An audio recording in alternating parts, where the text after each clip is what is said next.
So we're really moving. When I was in graduate school, the question was, is there a genetic component to intelligence or not? To this kind of DNA analysis, trying to find bits of DNA that are going to be related to what we call intelligence or IQ testing or the G factor, and they seem to exist. There seems to be hundreds of them, each a tiny effect, which will make the ultimate story extremely complicated. But as I said before, I think it's a finite set of problems. Right. And at the end of that sequence of solving those problems, I think there's a good chance we'll know how to increase IQ. And I think it's a good thing to be able to do that. You know, I have said publicly that more intelligence is better than less. Mm-hmm. Sometimes I get criticized because that implies that people with less intelligence aren't as worthwhile. That's why I want to be very careful that I don't believe that. Yes, but they have harder lives is more the accurate way of thinking about it. And harder lives in a narrower range of possibilities and opportunities. That's right. And in my view, my political bias is, therefore, governments have a moral responsibility to help those people. And a lot of government programs aren't going to do it because, you know, job training requires a certain level of G.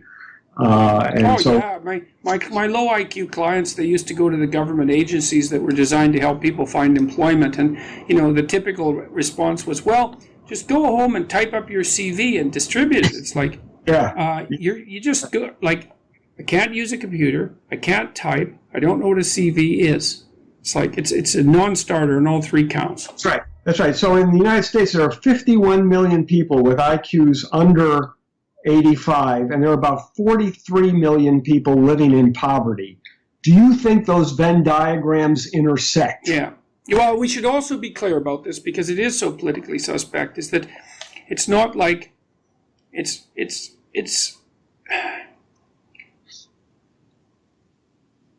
self-evident that people who have less cognitive capability are likely to end up poor, because there are serious, complex problems in life that beset them that they have a difficult time dealing with, and they can't learn as quickly.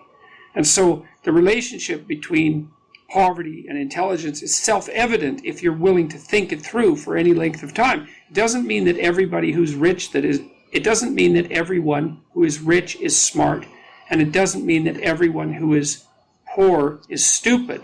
To be blunt, but what it does mean is that if you're intelligent, you're much more likely to become financially successful. And I think it was the Herrnstein and Murray, I think, did the calculations back in the bell curve that indicated that if you imagine that you were a fairy godmother and you have your newborn grandchild in front of you, and you can grant them 3 standard deviations above the mean, in terms of wealth at birth, or you can grant them 3 standard deviations above the mean in terms of IQ at birth, and then you wanted to determine which would work better for them by the time they were 40, and the answer to that was quite clear, is that IQ trumps wealth in terms of its ability to predict a positive future.